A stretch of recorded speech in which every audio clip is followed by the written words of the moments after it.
कुछ तस्वीरें होती है जो सिर्फ पल नहीं बल्कि जिंदगी का सच कैप्चर कर लेती है। ये कहानी ऐसे ही फोटोग्राफर की है, आरव की। आरव एक मशहूर फोटोग्राफर था। मॉडल शूट्स, डॉक्यूमेंट्रीज, सब में उसने अपना नाम हासिल कर रखा था। वो बहुत अमीर घराने से था और एक अच्छी खासी ज़िंदगी जीता था। पर अचानक से ही उसने ये सब छोड़ने का फैसला लिया और एक डॉक्यूमेंट्री शूट करने चला गया एक छोटे से कस्बे में। वहाँ पे उसने सोचा कि वह एक डॉक्यूमेंट्री शूट करेगा जिसका नाम था लाइफ इन द हिल्स। पहला दिन बड़ा अच्छे से बीतता है। काफ़ी अच्छी सीनरीज थी, काफ़ी अच्छी जगह थी, पेड़ पौधे, ठंडी हवा, वातावरण, लोग, सब उसको भा चुका था। वह बहुत खुश था। जो वो चाहता था वो सब हो रहा था। दूसरा दिन आता है। दूसरे दिन जब वो बाहर निकलता है तो उसको एक बूढ़ा इंसान मिलता है। वह बूढ़ा इंसान उसको रोकता है और कहता है, अच्छा, तुम वही फोटोग्राफर हो ना जो हमारे कस्बे में घूम रहा है और जगह जगह पे शूट कर रहा है? वो कहता है, हाँ, बताइए मैं आपकी कैसे मदद कर सकता हूँ। वो बूढ़ा इंसान उसको कहता है, क्या तुम उस पुराने स्कूल की फ़ोटोज़ भी ले सकते हो? वो क्या है, पूरे गांव के बच्चे ज़्यादातर उसमें ही पड़े हैं, तो सबकी यादें ताज़ा हो जाएगी। वो कहता है, बिल्कुल, आप बताइए मुझे कहाँ पे और कैसे जाना है। वो उसको रास्ता बता देता है और आरव उस ओर निकल पड़ता है। जब आरव वहाँ पहुँचता है तो उसे वो स्कूल में अलग सी बेचैनी महसूस होती है। हवा में एक अलग सा सन्नाटा, पेड़ एकदम शांत, पीली दीवारें, पुरानी सी बिल्डिंग और हर जगह मानो कोहरा सा छा रहा हो। वो स्कूल वैसे भी एक पहाड़ी से उतरते हुए बीच में ही पड़ता था। वह स्कूल पूरी तरह से बंद था, बट बच्चे थोड़ा दूर खेल रहे थे। तो आरव वहाँ जाता है। वो सोचता है, चलो आ ही गए तो फोटोज़ ले ही लेते हैं।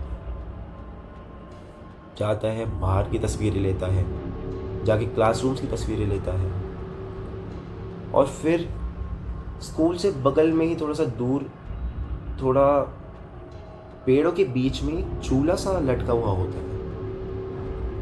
वो झूला बिना हवा के भी थोड़ा बहुत हिल रहा होता है। आरव को लगता है, क्या पता पहले हवा चल रही हो, इस कारण हिल रहा हो। तो वो एक फ़ोटो क्लिक करता है।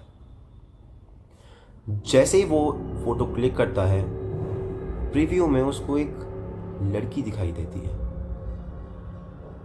लड़की, वो देख के अचानक से घबरा जाता है, यार यहाँ तो कोई नहीं है। फिर प्रीव्यू में लड़की, जैसे उसको जूम करता है वो एकदम दंग रह जाता है।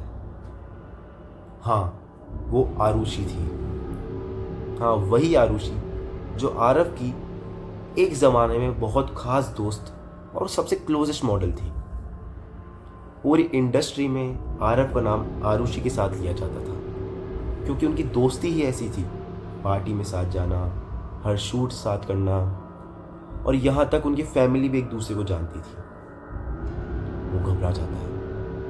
उसको पुराना समय याद आने लगता है कि क्या हुआ था, कैसे हुआ था। बाहर सबको यही पता है कि अचानक से एक दिन आरुषि और आरव की भयंकर लड़ाई हुई थी। उसके बाद आरुषि कभी इस इंडस्ट्री में नहीं दिखी। इंडस्ट्री तो छोड़ो, उस शहर में भी कभी नहीं दिखी। आरव घबरा उठता है, क्या ये क्या, अचानक से आरुषि, कैसे, ये कैसे हो सकता है? वो थोड़ी देर रुकता है। वो फोटो को जूम करके देखता है तो दूर से तो ऐसा लग रहा था कि वो एक्सप्रेशनलेस है, पर जैसे वो पास करता है और जूम करता है और जूम करता है, उसकी शक्ल दिखने लगती है। उसकी शक्ल पे एक स्माइल थी। स्माइल ज़रूर थी, बट वो बेजान सी स्माइल थी। ऐसे लग रहा था वो एकदम लाइफलेस है, जैसे उसको कोई फोर्स कर रहा है कि स्माइल करो, बट वो करना नहीं चाहती। उसने और पास किया, एक्सप्रेशंस फिर चेंज हुए। अब वो आरव की आंखों में घूरते हुए देख रही थी। आरव घबरा उठता है। आरव तुरंत कैमरा बंद करके अपने होटल की तरफ भागता है। होटल में वो प्रीव्यू करने के लिए लैपटॉप खोलता है तो वो फोटो फिर से अपने आप जूम होने लगती है, और पास। जैसे ही उसमें आरुषि की शक्ल ढंग से दिखने लगती है, वो सीधे आरव की आंखों में देख रही होती है। आरव घबरा उठता है। आरव सोचता है अब क्या करूं, कैसे करूं, ये हो क्या रहा है अचानक से। वो उसी वक्त डिसाइड करता है कि मुझे यहाँ से निकलना पड़ेगा, मुझे वापस अपने होम टाउन जाना पड़ेगा।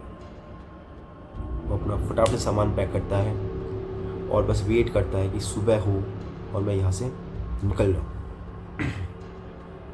वो रात उसके लिए बहुत मुश्किल से कटती है, बहुत मुश्किल से। कहीं से उसको आवाज़ें आ रही थी, कभी डोर नॉक हो रहा था, तो कभी रूम का तापमान अचानक से ठंडा होके एकदम नेगेटिव सा हो गया। बट जैसे तैसे वो रात वो गुजारता है। अगली सुबह पहली बस 6:30 बजे निकलने वाली थी। वो ना आओ देखता है ना ताओ, 6 बजे उस होटल से जल्दी से निकलता है और बस स्टैंड पे पहुंचता है। जाके फटाफट से बस में बैठ जाता है, घबराता हुआ, एकदम पसीना आ रहे हैं, और बस यही सोच रहा है ये क्या, ये कैसे हो रहा है, ये क्यों हो रहा है मेरे साथ। बस में कुछ जने ही थे। एक औरत अपने बच्चे के साथ बैठी थी, एक आदमी थोड़ा दूर ड्राइवर की जस्ट पीछे वाली सीट पे बैठा था, और कुछ अनजान चेहरे ऐसे ही पीछे वाली सीट पे बैठे हुए थे। वो बस दिमाग में यही सोच रहा था ये ऐसा क्यों हो रहा है, ये क्या हो रहा है, मैं क्या करूँगा, मैं किस काम के लाया था और ये सब क्या चल रहा है। इतने में ही वो नोटिस करता है कि बस में जितने लोग हैं वो सारे उसको ही देख रहे थे। वो देखता है, आप सब मुझे क्यों देख रहे हैं, ये क्या हो रहा है। अचानक से ड्राइवर उसको कहता है, साहब आप ये किसको कह रहे हैं, बस में तो आप सिर्फ अकेले हैं। डर के मारे एकदम चुप हो जाता है। क्या आपको ये लोग दिखाई नहीं दे रहे? ड्राइवर बोलता है, नहीं, आप किस पे चिल्ला रहे हैं। वो बोलता है, बस रोको, बस रोको, मुझे जाना है, मुझे जाना है। ड्राइवर तुरंत बस रोकता है। आरव को फील हो रहा होता है वो सारे लोग उसके पास आ रहे हैं और उनके चेहरे पे वही लाइफलेस स्माइल थी जो आरुषि के चेहरे पे थी। आरव भागता है, बस से बाहर निकलता है, पर बाहर कोहरा ही कोहरा, इतना उजाला भी नहीं था क्योंकि सुबह के 6:30 बज रहे थे। अचानक से गलती से वो खाई में जा गिरता है और उसका कैमरा वहीं रह जाता है। कैमरे पे वही आरुषि की फोटो, जो इस बार लाइफलेस स्माइल नहीं, एक खुलती हुई, हंसती हुई, बहुत खिलती हुई स्माइल थी। ये न्यूज़ अगले दिन पेपर में छपती है। फेमस फोटोग्राफर की हुई खाई में गिर के मौत, उसको एक बूढ़ा इंसान पढ़ रहा होता है। हाँ, वही बूढ़ा इंसान जिसने आरव को स्कूल में भेजा था, और वही न्यूज़ पढ़ते हुए कहता है, आरुषि बेटा, अब शायद तेरी आत्मा को शांति मिलेगी। और कहानी यहीं ख़त्म होती है। धन्यवाद। ये चैनल मैंने आपको कहानियाँ और बहुत सारे केसेस जिसमें सबको रुचि होती है वो आपके सामने प्रेजेंट करने के लिए बनाया है। उम्मीद है आपको ये वीडियो पसंद आया होगा, और अगर आपको इस टाइप की और कहानियाँ या और कुछ वीडियोस और कोई केसेस आपको सुनने हो तो इस चैनल को ज़रूर से सब्सक्राइब करना और अपने दोस्तों के साथ शेयर भी करना, और सबसे ज़रूरी बात, अपना फीडबैक ज़रूर से कमेंट सेक्शन में शेयर करना, क्योंकि इससे मुझे पता चलेगा मुझे क्या चेंजेस लाने चाहिए और मैं अपने वीडियो की क्वालिटी और कैसे इंक्रीज़ कर सकता हूँ। आज के वीडियो के लिए इतना ही। Thank you for watching.